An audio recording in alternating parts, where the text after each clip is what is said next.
Hello everyone, good morning. কেমন আছো সবাই? আশা করি সবাই খুব ভালো আছো। মন্দিরাস ব্লগসের আরেকটি নতুন ব্লগে সবাইকে স্বাগত জানাই। আজকে সকালবেলা ঘুম থেকে উঠে ভাবলাম তোমাদের সাথে একটু আকাশটা শেয়ার করিনি। একটু একটু রোদ উঠেছে, অনেকদিন টানা বৃষ্টি গেল তো তাই জন্য। তারপর আমি চলে এলাম নিচে। সকালবেলা মানে বাসি কাপড়টা ছেড়ে নিচে চলে এসেছি, আর এসে সুজি বসিয়ে দিয়েছি। কেন বলো তো? আমার মেয়ের স্কুল শুরু হয়ে গেছে, কিন্তু 18 তারিখ থেকে আমার মেয়ের স্কুল শুরু হয়ে গেছে। তো ওই জন্য সকালবেলাতে তো ওকে টিফিন তো করে দিতেই হবে। এটা রোজকার একটা ব্যাপার, এবার থেকে শুরু হলো। তোমার 6:45 নাগাদ উঠে পড়েছিলাম, তারপর থেকেই আমার এই চলছে। তো আজকে ভেবেছি যে একটু সুজির হালুয়া করব, মানে নুন ঝাল আর কি, উপমা। তো সেই জন্য কালকে রাত্রেবেলার দিকে না আমি আলু আর গাজরটা কেটে রেখেছিলাম। অ্যাকচুয়ালি জানো তো, সকালবেলা ঘুম থেকে উঠে এই কাটাকাটি করতে গেলে না অনেকটা সময় চলে যায়। আর সকালবেলা দেখবে ঘুমোনো মানে ঘুম থেকে ওঠাটা খুব মুশকিল হয়ে পড়ে। যেহেতু আমি অনেকটা লেট করে রাত্রেবেলায় ঘুমোই, সব কাজ সেরে তারপর কোনো সময় হয়তো এখন আর রাতের দিকে এডিটিংটা করা হয় না ঠিক মতো, কারণ অনেকের কাছে লাইভে যেতে হয়, তারপর লাইভে কথা বলতে হয়। এই জন্য জানো তো আমার ঠিকঠাকভাবে এডিটিংটা করা হয় না। তো ওই জন্য আমি রাত্রেবেলার দিকে এডিটিংটা করি না এখন আর, সকালবেলাতেই এডিটিংটা করে তারপর আমি ব্লগটা আপলোড করি। তো সেই কারণের জন্য আমার উঠতে একটু দেরি হয়ে যায়। তো কী আর করা যাবে, কিছু তো করার নেই। উঠতে দেরি হয়ে গেলেও ওর জন্য তো করতেই হবে সুজির, মানে কিছু না কিছু টিফিন তো বানাতেই হবে, তাই না? তাই জন্য আজকে ভেবেইছি যে উপমাটা বানিয়ে দেব। তো তোমাদের আগেও আমি এই শেয়ার করেছি উপমা বানানো।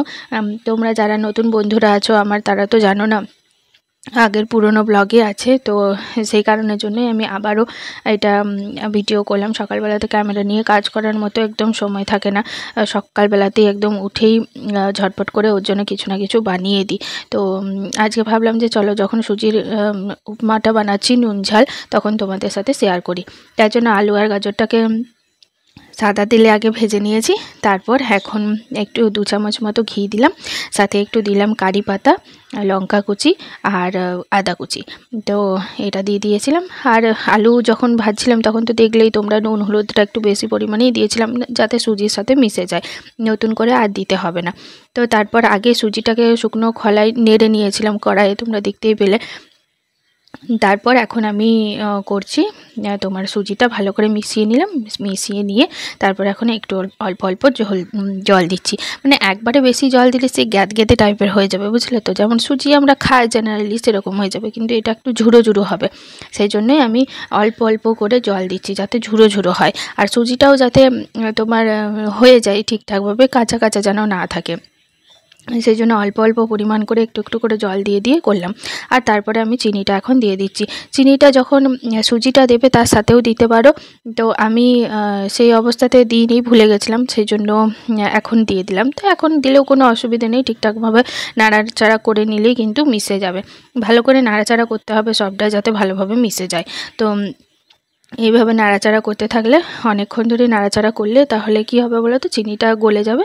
তাহলে মানে যদি তোমরা কেউ ভুলে যাও তাহলে সেম আমার মতোই এরকমভাবে ভালোভাবে ঠিকঠাকভাবে নাড়াচাড়া করে নেবে, তাহলেই হয়ে যাবে রেডি। তো নুনটা দিতে হলো না, নুন যেহেতু আগেই দিয়েছি। দেখো আমার কি সুন্দর ঝরঝরেভাবে হয়েছে, আর দেখতেও কালারফুল লাগছে। তো কারি পাতা আছে, গাজর আছে, তার সাথে আলু আছে, তো দেখতেও খুব সুন্দর লাগছে। ওদিকে টিফিনটা বানিয়ে আমি রেডি করে চলে এসেছি। ততক্ষণে উপরে উঠে চলে এলাম, দেখলাম যে মেয়ের জন্য একটু চা করে নিয়ে এলাম আর বিস্কুট দিলাম। তো আর এদিকে দেখছি যে এসে ও চুলটা ছাড়াচ্ছে। আমি ওকে বলেছি যে আগের থেকে যে চুলটা একটু ছাড়িয়ে রাখবি, কারণ ওর প্রচণ্ড চুলে জট লাগে, জানো তো। তারপর আমি বললাম সকালবেলাতে ছাড়াতে এত অসুবিধা হয়, আর আমি ছাড়াতে গেলেই ও বলবে আমার লাগছে। তাই জন্য বলি যে তুই একটু তাহলে চুলটা ছাড়িয়ে রাখবি, তারপরে আমি এসে ভালো করে চুলটা মানে বেঁধে দেবো, তাহলে তাড়াতাড়ি হয়ে যাবে। অনেকটা সময় তো বসেই থাকে আমি যতক্ষণ নিচে কাজ করি। তো ওই জন্য ও ড্রেস ফ্রেস পরে রেডি হয়ে চুলটা ছাড়িয়ে নেয়, আর আমি এদিকে এসে তাহলে আমার মতো করে নিজের মতো করে ছাড়িয়ে নিতে পারি। এখনও পর্যন্ত ও চুল বাঁধতে জানে না, মানে কোনো সময়তেই মানে যখন ধরো বাইরেও যাচ্ছে বা ধরো এমনি টিউশনি পড়তে যাচ্ছে তো কখনোই চুল বাঁধে না। এখনও আমাকে বলে বেঁধে দিতে, চুল টিউশনি যাবে তাও বলে বেঁধে দিতে। আমি বলি যে নিজে নিজে বাঁধবি। এখন আর খুব একটা বেঁধে দিই না, শুধু স্কুল যাওয়ার সময়তেই বিনুনিটা বেঁধে দিই, তাছাড়া আমি আর চুল বেঁধে দিই না। ওকে বলেছি নিজে নিজে করবি, এবার তো বড় হচ্ছিস, নিজে নিজে একটু চেষ্টা কর। আমার মেয়ে হচ্ছে নিজে নিজে কোনো কিছু করবে না, জানো তো, বলবে যে সব মা করে দাও। তা আমি রেগে যাই ভীষণ। আমি বলি যে এত বড় মেয়ে হয়ে গেছিস এখনও সব বলবি, যদি নিজে মা করে দাও তাহলে আর কবে শিখবি? এর থেকে ভালো তুই অল্প অল্প করে শেখ। বলছে ভালো হবে না, বাইরে যাব, ভালো হবে না তো হবে না, যেমন হবে সেরকমই করে যায়, তাই না বলো? একটু একটু করে না করলে কি করে হবে? আমরাও তো বড় হয়েছি, আমাদের থোড়ি মা তো বেঁধে দিত, আমাদের যতটুকু দরকার হতো ততটুকুই বেঁধে দিত, তাও আমরা তো নিজেরাই সমস্ত কিছু করে নিতাম। তো বিনুনিটা এখনও বাঁধতে জানে না বলেই বেঁধে দিতে হচ্ছে, জানি না কতদিন লাগবে, শিখতে চায় না আমার মেয়ে কিছুই। তো যাই হোক, যতদিন মায়ের কাছে আছে ততদিনই আবদার, তারপরে যখন পরের বাড়িতে চলে যাবে মেয়েদের জীবন, তো তখন সব কিছুই আপনা আপনি শিখে যাবে আর কি, বাধ্য হয়েই শিখতে হয় আর কি। মেয়েদের এটাই তো জীবন, তাই না? বাপের বাড়িতে যখন থাকে তখন অত কিছু বোঝে না, যখন মেয়েরা শ্বশুর বাড়ি যায় তখন সব কিছু জিনিস তো নিজেদেরকেই করতে হয় সমস্ত কিছু, তখন আপনা আপনিই শিখতে বাধ্য হয়, শিখে যাবে। সেই কথাতে আছে না, চাপ পড়লেই বাপ বলে, সেরকম একটা ব্যাপার। এখন তো বিয়ে না হলেও বাইরে পড়তে গেলেই তখন সমস্ত কিছু নিজে নিজে একা একাই করতে হবে। যতদিন মায়ের কাছে আছে ততদিন করে নিক, এরকম। তো যাই হোক, এরকম আমার প্রত্যেক দিন সকালটা এরকমভাবেই কাটে, তাই ভাবলাম তোমাদের সাথে একটু শেয়ার করে নিই। নতুন বন্ধুরা তো জানে না, আমার পুরনো বন্ধুরা কিন্তু জানে। তো ওর মোটামুটি হয়ে গেছে আমার চুলটা বাঁধা, ওকে বললাম যে যা, তাহলে ও আবার চুল বাঁধার পর একবার দেখবে ভালো করে। দেখো আমি ভিডিওটা করছি, বলছে তুমি এটাও করছো? আমি যে হ্যাঁ ভিডিও করছি। তারপর ও স্কুলে নিচে চলে এলো, স্কুলে এবার বেরিয়ে গেল, ওই যে চলে গেল, দেখো স্কুল যাচ্ছে এবারে, সাইকেলে করেই যাই, এই সাইকেলটা কিনে দিয়েছিলাম আমি। তারপর স্কুলটা বেরিয়ে গেল, আর কুকুরটা দেখো সামনেটাতে বসে আছে, তো বসেই আছে কি সুন্দর। চলো আমি এবারে বাড়ি যাই, ঢুকি বাড়ি। চলো, মেয়েকে স্কুলে তো ছেড়ে দিলাম, মেয়ে তো চলে গেল স্কুলে, এবার আমি যাব একটু পুজো টুজো করতে, তার জন্য একটু ড্রেসটা চেঞ্জ করে নিলাম, ঠাকুরকে একটু জল দিয়ে আসি। এই যে ফুল এনে দিয়েছে বাবা, তো এক প্লাস্টিক ফুল আছে, সেগুলো নিয়ে এখন আমি যাচ্ছি পুজো করতে, তারপর জব করব, তারপর চা খাবো। তো অনেকটাই দেরি আছে, এখন বাজে 7:30। তো চলো তাহলে আজকের মতো ব্লগটা এই পর্যন্তই।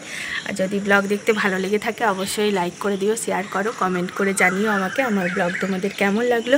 আর চ্যানেলে যারা নতুন আছো তারা প্লিজ চ্যানেলটাকে সাবস্ক্রাইব করতে ভুলো না, পাশে থাকা বেল আইকনটা অবশ্যই করে ক্লিক করে রেখো, যাতে নোটিফিকেশন সবার প্রথমে তোমাদের কাছে পৌঁছে যায়। আর আমার এই ব্লগ যারা ফেসবুকে দেখছো তারা প্লিজ আমার ফেসবুক পেজটাকেও ফলো করে দিও। চলো তাহলে আজকের মতো টাটা, বাই বাই। সবাই ভালো থেকো, সুস্থ থেকো, পরিবারের সকলকে ভালো রেখো। দেখা হচ্ছে নেক্সট একটা ব্লগে, ততক্ষণের জন্য টাটা।